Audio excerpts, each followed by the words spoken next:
Aquarius, hello there, my beautiful friends. We're going to do your general tarot reading for early November 2022. Thank you so much for joining me today. You know I appreciate each and every single one of you. So let's get right down to business as always and start you off with an oracle card just to dip our toes in the energy and see what's going on for the lovely Aquarians out there. I hope you're all fabulous.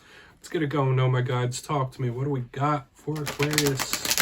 And yeah, we're just going to look at this first card real quick, then we'll get into the full tarot reading itself. And at the very end, I'll pull you a bonus card from the Shadowland Tarot, just to see what might be in the shadows or what shadow work you can lean in on, which I always find interesting. But let's get it going here. Oh, wow, quick. All right, so this could be somebody that's really trying to dodge, duck, dip, dive, and dodge their way out of like any kind of BS or drama. Like someone who's just like, nah, I'm good over here. This is a very interesting type of card, okay? And we'll talk about it. It's giving me a bit of a playful energy as well. It could be aesthetically beautiful, but before we do all that, if you're new here, I'll be speaking about the November subscriber surprise towards the end, so you might want to check that out. Also, if you could kindly illuminate that like button by tapping it right on its third eye, you know I'd greatly appreciate it. But into the reading we go. Enough of the promo. So yeah, like I was saying, this could be aesthetics because this is a gorgeous, beautiful type of card. If you look at the imagery, it's striking. So maybe some of you were thinking about how you look, how you present yourself. One's own feelings of themselves could be at play. But the main thing I get here, and there's another card in this deck that is very similar, is that of somebody trying to blend in. That's why I said like dodge, duck, dip, dive, and dodge from that Dodgeball movie, if you don't know. But it's somebody who's just trying to lay low, right? Somebody who's like, listen, I don't need any of this. I don't need any of that. I don't want your drama. I don't want your drama. I'm just going to lay back here. So for some of you, this could be someone trying to avoid issues with you. This could be somebody avoiding you for some reason, or you might just be in hermit mode for whatever reason. That's a vibe I get here. It's someone who just doesn't want to deal with any BS, okay? I get it. I'm a very similar way, my friends. Let's get into tarot. As I always say, that doesn't make or break the reading, but it was an interesting energy when it first came out as well. But yeah, let's get you 3 in the upright before we get the intuitive, juicy stuff. Let's shuffle it up one time. See what's going on for Aquarius. So, last week's reading, we had Tower Energy. It was titled A Shocking Action. So hopefully, if things popped up that you weren't expecting, hopefully none of it was too much. Like the big vibe I was getting in last week's reading is that there could have been some people around you like acting out of pocket, like doing things like you not understanding why. Like, why would this person do that? Or somebody just like doing things out of nowhere. So you know how tower energy could be. Like sometimes it's just weird and you can't really explain it, like why someone does what they do. Let's see what we have this week though. As I always say, you know, the energy is always fluid. It's never set in stone. So only take this how it hits for you, because we could be seeing the energy of other people in your sphere of influence. But let's get it going. What do we got for Aquarius, please? Okay. All right, we have the Death card in position number 1. So this could be speaking about transformation, change. That's a karmic type of card. Let's get 2 more here. That's a very powerful way to start, Aquarius. It really is. So it's like last week with the Tower, we were getting powerful energy. Okay, we have the 8 of Swords here. Okay, a lot of you might be feeling restricted in some sort of way. Okay, let's keep moving. You might be feeling bound or restricted or cornered. Let's get 1 more. Okay, yeah, 4 of Swords. Interesting. So this sword type of energy is still persisting. I've been seeing it in a lot of the air signs where this mental energy is like kicking into overdrive. So we're going to talk about this. Let's go through. And that 4 of Swords, I'll say this before we start going through. It could be representative of this energy. Someone just like, all right, you go do all that over there. But I'll give you some of the classical meanings and archetypes before we get the juicy intuitive stuff. Position number 1, the Death card. This could represent a Scorpio in your life. At the current time of this filming, we are in Scorpio season. The sun is in Scorpio. So in my simplistic style, this could be something that's coming up very soon in Scorpio season, if not a person. But the Death card is nothing to be afraid of. Generally, it speaks of transformation, change. This is like a phoenix rising from the ashes type of energy, remaking, new cycles, things like that. So it's nothing to really be nervous about, but I also see the cycles of life in this card. You know, beginnings, endings. Karma is a big theme when we see the death card. So we're really going to want to dig deeper on that. We did have karma like 3 weeks ago for you. But in position number 2, we have the 8 of Swords. You see the imagery here. This person is blindfolded, they're bound up. So sure, it could speak about unseen things or unexpected because of the vision being obscured, this person being hoodwinked, but they're bound up, right? Literally. Now, the good thing about this energy is that it's very fleeting, but some of you might be feeling cornered, you might be feeling pressurized, you might have cabin fever and things like that. This can also speak about a very active mind, very similar to the 9 of Swords, where it could be someone that is nervous or anxious or on edge. So we're going to want to see, you might be thirsting for some sort of liberty. All right, I'll put it that way, or like some sort of freedom you might be thirsting for, or a shift or change, especially next to the death card. But it is a fleeting energy. Like I said, that's the thing with sword energy, that yeah, it is double-edged, but it doesn't last long like pentacle energy does. Now, moving to the back end, we have the 4 of Swords. Like I referenced, yeah, this could be you just laying in the cut, doing your own thing, trying to stick to yourself. Absolutely. When I see this card, I think of meditation. This is one of my cards of sleep. So with the 8 of Swords here, hopefully you're not having insomnia and stuff like that, having hard times at nighttime. Could be possible. But when I see this card, it's Spirit asking you to take care of yourself, or taking a break from something. There's nothing wrong with that. Rest, recuperation, relaxation. This energy is the cure to like 10 of Wands energy, if you're familiar with the cards. But it could be you like interested in altered states of mind as well. I'll keep it at that because I'm just going to keep it PG. But the 4 of Swords is a very much in-depth card, but there could be something you need to pump the brakes on. I really want to dive deeper on all this, Aquarius. Let's do that. We're going to jump in and clarify. And so let's get a good shuffle here for my Aquarian friends, please. Let's see what's going on, my guides. And yes, Aquarius, this is where I go intuitive with the message, which means I just tell you how it feels to me. So feel free to do further research or rely on your base knowledge of tarot, because as you know, every single reading is about the reader's interpretation, and I'm just giving you mine. Let's see what's up with the death card. Okay. And yeah, if you read tarot yourself, please feel free to play along. That's why the box is here. If you're feeling any messages you want to give to Aquarius, you can drop it in the comments. I don't mind. You won't be stepping on my toes. All right, death card time. What is it here? What is death here? Thank you. Okay, 7 of Wands in reverse. Yeah, there could be a good cycle coming in for you guys with the 7 of Wands in reverse. There is going to be some sort of massive change or transformation coming in, whether you are trying to push it along or whether you're not. Like, this is some inevitable change or transformation, right? Shifting. Like, this could be big karmic energy still sticking around and shifting. There could be things going on in your life right now that are spiritually scripted, right? Like, think of fate and things like that. I know not everybody believes in like fate and certain things needing to happen, but under the death card, when I see the 7 of Wands in reverse, it's like, yeah, this is something that you're not going to have to push along. Like, this is something that's already in motion.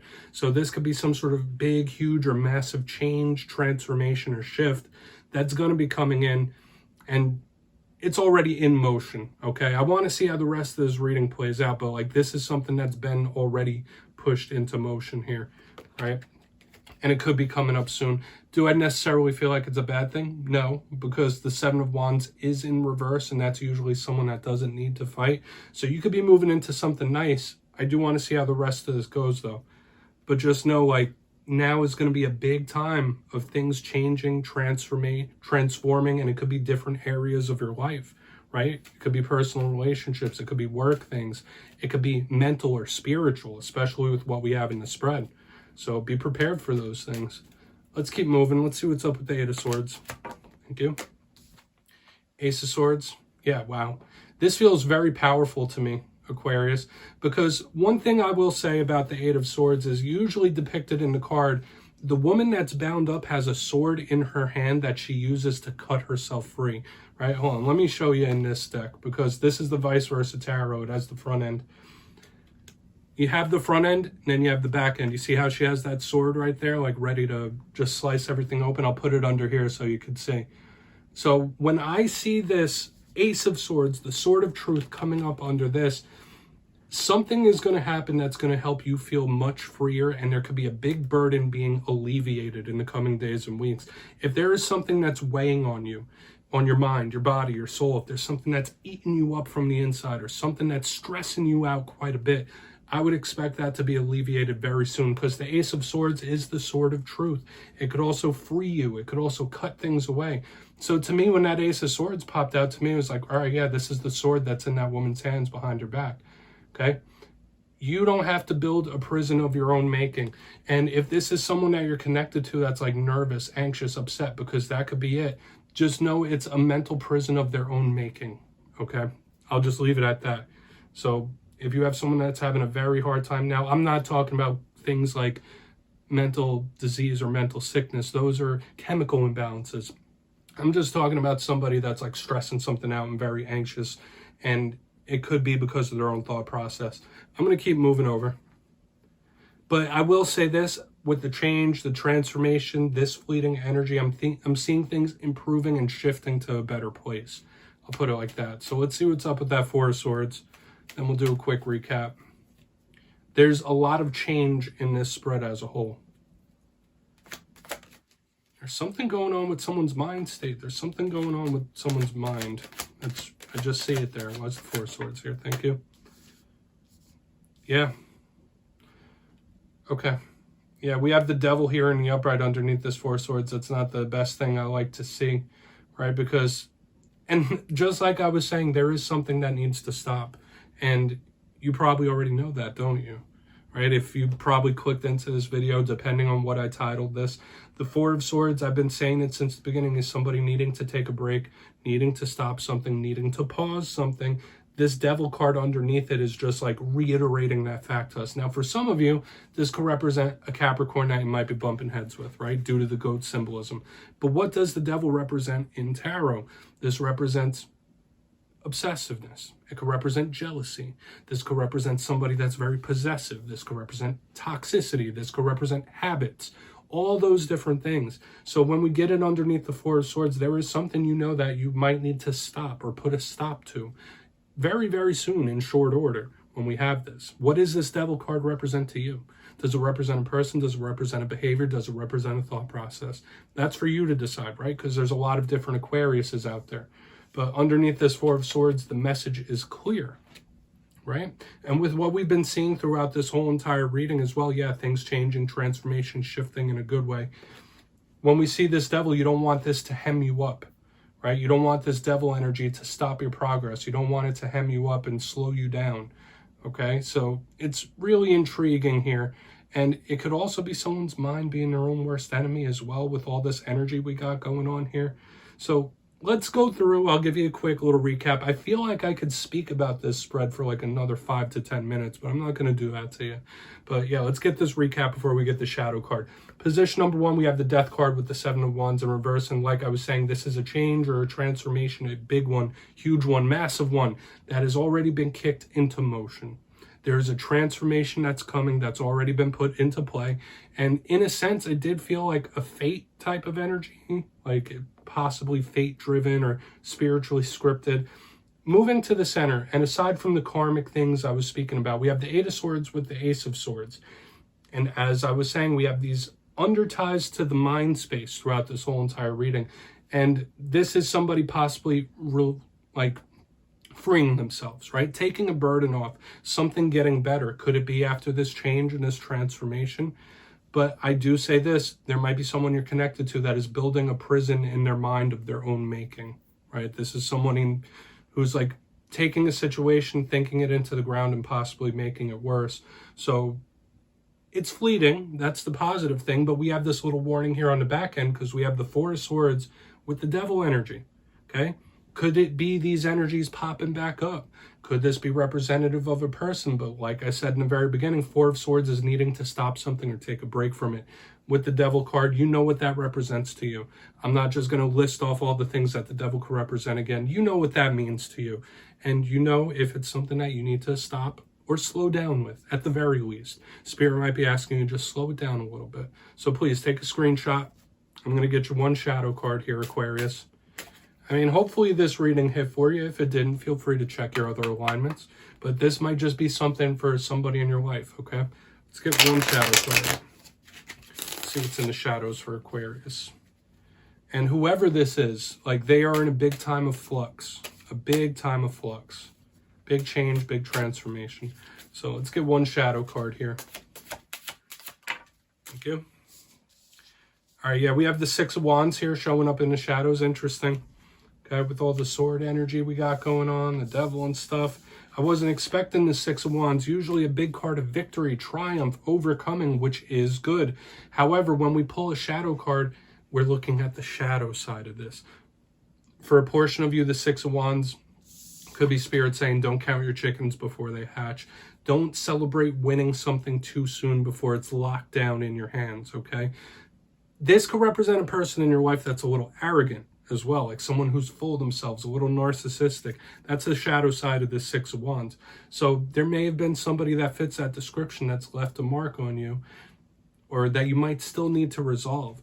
However, like, the big thing I'm picking up here is, like, don't think you've achieved something until it's in hand, okay? That's a warning for some of you, right? Don't think you've got something beat until you know it's beat, or don't think you've won until that win is in hand, or the victory is in hand. That's just how it feels.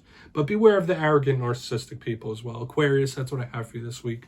Don't click away just yet. I'm going to give you the details of the November subscriber surprise. If you got your name in for the October subscriber surprise, the winners will be announced the day after Halloween, November 1st. But for November, I'm giving away 2 copies of the beautiful Vice Versa Tarot once again. So if you'd like to get your name in for this, it's 2 simple things. As always, first, you must be subscribed, which I'm sure you already are. And second, let me know down in the comments, what are you most grateful for? 'Tis the season, am I right, my friends?